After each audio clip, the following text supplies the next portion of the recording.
Welcome back. और जनाब मुर्तज़ा हमारे साथ हैं। और अभी मैं ये सोच रही थी कि ये क्वेश्चन तो मैं से ज़रूर करूँगी। हमारे यहाँ होता ये है कि मुर्तज़ा बच्चे उनको पढ़ाई की तरफ बार बार लाना पड़ता है, पढ़ लो, टाइम देखो, आपने होमवर्क किया है या नहीं किया, और वो जिसकी वजह से बहुत ज़्यादा बोर हो रहे होते हैं। अब बाहर जब आपने ये सिस्टम देखा है, उनकी जो तालीम है उनमें कुछ ऐसी चीज़ है कि बच्चे ज़्यादा अट्रैक्शन फील करते हों अपने होमवर्क करते हुए, या उनका इंटरेस्ट डेवलप करवाया जाता हो कि जी वो अपना काम कर रहे हैं या स्कूल जा रहे हैं, तो वहाँ कोई ऐसी चीज़ कि हमारे बच्चे भी वो तमाम चीज़ों को फील कर सकें और अपनी पढ़ाई पर तवज्जो दें।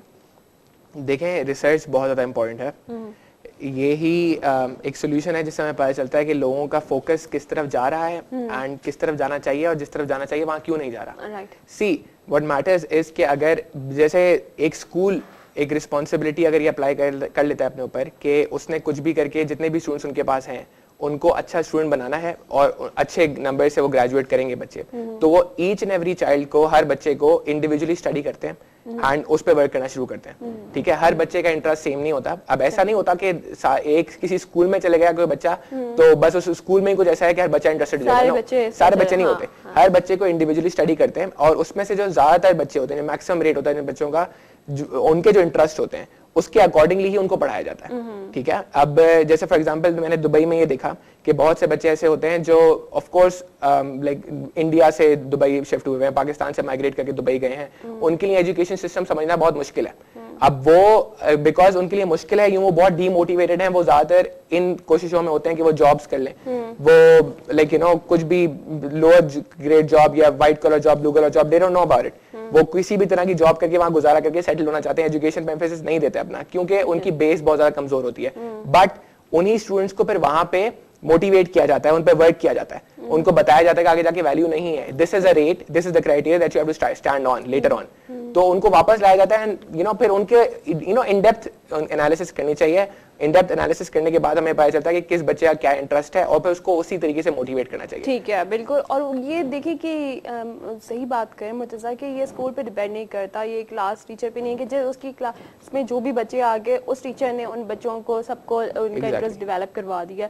तो ये बड़ी अच्छी बात है कि हम हर चीज़ को देखें और क्या कहते हम जो करते हैं कि जी बच्चे हम पढ़ नहीं रहे हैं तो ये बच्चा ही ऐसा है, ये बच्चे पढ़ रहे हैं तो ये तो बिल्कुल सही नहीं था, ये तो चाहे नहीं पढ़ेंगे भी तो पास हो जाएंगे। तो ये डिपेंड करता है सारी इन चीज़ों पे। एक कॉलर भी हमारे साथ है। अस्सलाम वालेकुम। अस्सलाम वालेकुम जी। जी, कौन है हमारे साथ? मैं हमजा बात कर रहा हूँ इस्लामाबाद से। हमजा, कैसे हैं आप?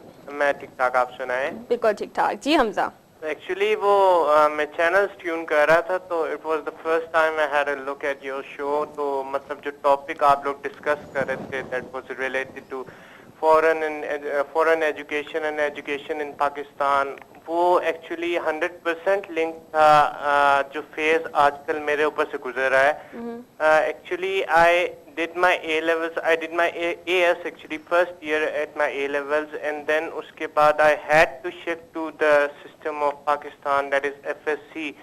मेरे जो बेसिक सब्जेक्ट्स थे those were physics, chemistry, biology.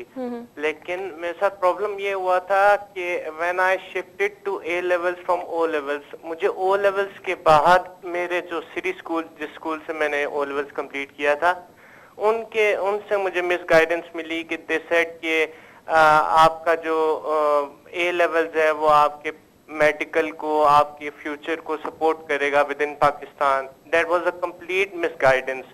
उसके बाद मुझे जब मैंने एएस दिया तो my result was not up to the mark, और लेकिन फिर बाद में मैंने अपने तौर पे खुद रिसर्च की तो मुझे पता लगा कि जो एफएससी के स्टूडेंट्स हैं they are more successful in becoming doctors than A level students. और मैंने इस पे काफी देर तक रिसर्च की और मतलब बाद में मुझे ये भी पता लगा कि जो इक्विवेलेंट सिस्टम होता है उससे काफी परसेंटेज डिडक्ट हो जाती है ए लेवल्स की, और फिर एफएससी जो एंट्री टेस्ट हमारा मेडिकल का आता है that is entirely based on the FSc syllabus. तो ये थोड़ी सी चीज मैं आपके शो पे डिस्कस करना चाहता था और मैं शो करना चाहता था कि दो students who want to proceed in the medical section they should entirely depend on FSC, not on A levels। वो कभी भी गलती ना करें A levels करने की।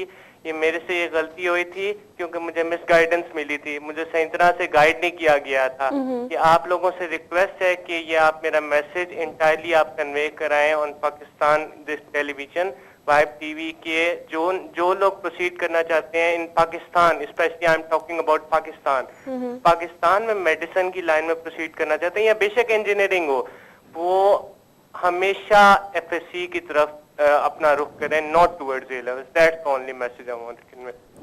Okay Hamza, thank you so much for calling. और ये बड़ा अच्छा मतलब इन्होंने एक पॉइंट उठाया, तो ऐसा क्यों कि ए लेवल करने के बाद अगर एफएससी जो कर रहे हैं उनके मार्क्स ज़्यादा है और इनके साथ जो कुछ हुआ है ये देखिए मैं बताता हूँ, यहाँ पे कुछ कैटेगरीज हैं, ये बात बिल्कुल सही कर रहे हैं। इन्होंने आई थिंक अप्लाई किया होगा गवर्नमेंट यूनिवर्सिटीज में, जहाँ पे ऑफ कोर्स जो क्राइटेरिया होता है एसएससी का और ए लेवल्स का, उसमें कंपैरेटिवली एसएससी की सीट ज्यादा होती हैं, ए लेवल्स की कम होती हैं। वो लोग प्रेफरेंस और या प्रायोरिटी जो है वो एसएससी को, इंटरमीडिएट को देते हैं मेडिकल के अंदर। मगर अच्छा उसमें इतना ज्यादा नहीं है। प्राइवेट यूनिवर्सिटीज जो हैं वो अब बहुत ज्यादा फोकस करना शुरू हो गई हैं ए लेवल्स के ऊपर। डिफरेंस है स्टूडेंट्स के अंदर। मैं हमजा से यही कहूंगा कि अगर ये शुरू से करते आ रहे थे ओ लेवल्स और फिर इन्होंने ए लेवल्स किया और अब इनको मेडिकल में एडमिशन चाहिए या इनको if he wants to move on, तो मेडिकल यूनिवर्सिटी में जो चीज मैटर करती है वो सबसे ज्यादा होती है MCAT, which means your medical college aptitude test. उसका जो रिजल्ट होता है उसके बेस पे ही एडमिशन होता है मेडिकल कॉलेज के अंदर, एंड एमकैट ए लेवल से इंटर के बाद ही होता है। ये बात सच है कि गवर्नमेंट यूनिवर्सिटीज में स्पेशली जैसे आप डाउ मेडिकल की बात कर लेंगे या अल्लामा इकबाल है लाहौर में, इनमें एसएससी की मतलब इंटरमीडिएट की सीट ज्यादा होती है comparatively to A levels, because A levels is like foreign studies to us. हमने अभी भी ए लेवल्स को सही तरह समझा नहीं है, ये एक तरह से बाहर का कोर्स है, इसको हम प्रायोरिटी नहीं देते। मगर मैं खुद पर्सनली कहूंगा क्योंकि मैंने ए लेवल्स किया और आई थिंक ए लेवल्स का और इंटरमीडिएट का यहाँ पे लेवल में बहुत ज्यादा डिफरेंस है।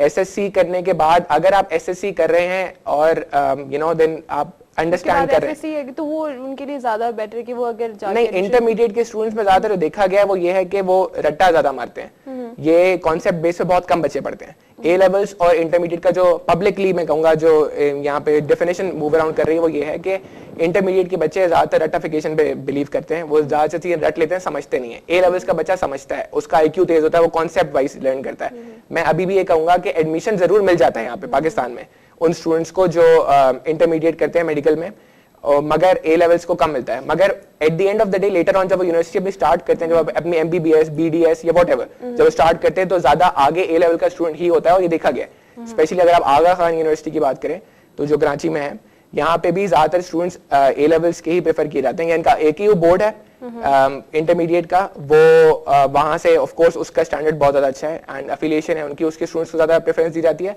बिसाइड्स दैट जो ए लेवल्स हैं यहाँ पे जिन बच्चों ने ए लेवल्स किया होता है, उनका आईक्यू, उनका एमकैट का स्कोर ऑटोमेटिकली बहुत अच्छा होता है। उनके एमकैट का जो सिलेबस होता है उसमें इंटरमीडिएट का थोड़ा सा इंटरमीडिएट का पूरा सिलेबस होता है, ए लेवल्स का पूरा सिलेबस होता है, बस कुछ सिमिलैरिटीज हैं जो मिल जाती हैं एमकैट के अंदर। ए लेवल्स के सिलेबस में बस थोड़ा सा इंटरमीडिएट का पार्ट और रिलेट हो जाता है, दैट्स इट।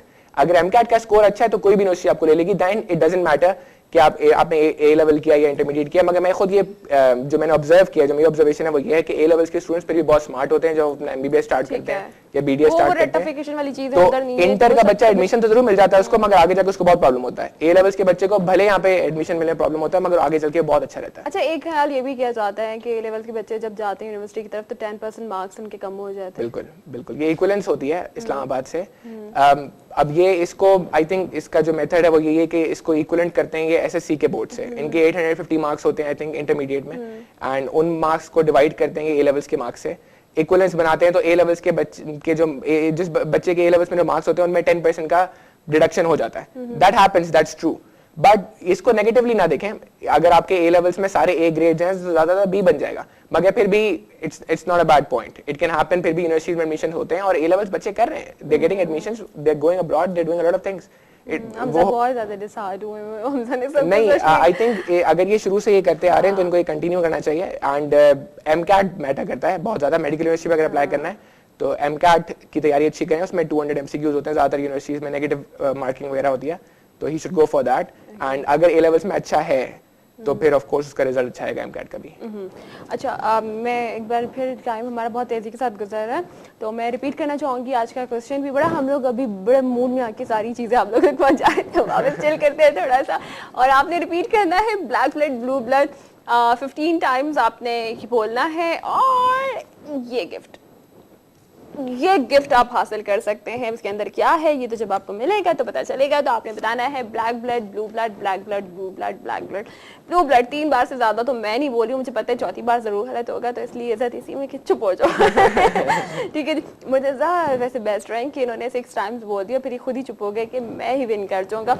अच्छा, इस तरह की जो चीजें हैं मैंने देखा है कि नॉर्मली कुछ स्कूल में बच्चों के साथ कुछ इस तरह के गेम्स वगैरह भी होते हैं मुर्तज़ा, कि बच्चों की एक अट्रैक्शन भी हो और थोड़ा सा पढ़ाई से हटकर भी कुछ चीज़ें ऐसे गेम्स होने चाहिए। तो कुछ ऐसे क्वेश्चंस भी किए जाते हैं बच्चों से जिसमें वो अपने दिमाग से काम लें, अपने जहन से काम लें, तो ये भी जरूरी होता है आई थिंक कि पढ़ाई this is called IQ development. ये बहुत ज्यादा जरूरी है और यंग एज से इसको मेंटेन कर देना बहुत अच्छा होगा। एक कॉलर हमारे साथ हैं। अस्सलाम वालेकुम। बिल्कुल ठीक ठाक। कौन है हमारे साथ? बात कर रही हूँ कराची से। ओके रू जी, शो देख रही हैं? बता देना जरा। क्या बता दूं? आज का सवाल बता दें। आज का सवाल बता दूं? आज का सवाल ये है जनाब कि ब्लैक ब्लड, ब्लू ब्लड आपने 15 बार बोलना है और एक ही बार में आपने बोलना है, और कोई आपने जो है अगर गलती की तो फिर आप आउट हो सकते हो। Okay okay thank you. मैं बोलती हूँ से ठीक है। Black blood, blue blood, black blood, blue blood, black blood, blue blood, black blood, black bird. No no no no no, गई उर्दू में बोल दूँ? गई। ओहो, उर्दू में बोल दूँ? एक चांस तो मिलना चाहिए ना। उर्दू में? हाँ। नहीं एक चांस अगर मिलता भी है तो इसमें ही बोलोगी आप, ब्लैक ब्लड ब्लू ब्लड। ठीक है, चलो देते हैं एक चांस। आप इसे एक दे देती हैं? हाँ चलो दे दो। Okay. Black blood, blue blood, black blood, blue blood, black blood, blue blood, black blood, blue blood, black blood, blue blood, black blood, blue blood, black blood, blue blood, black blood, blue blood, black blood, blue blood, black black. No no मैंने कहा ये पहुंच गए। ओहो, बोला है वैसे मैंने। आपने 8 टाइम्स बिल्कुल सही बोला। अच्छा, अगर उससे ज्यादा नहीं हुआ किसी का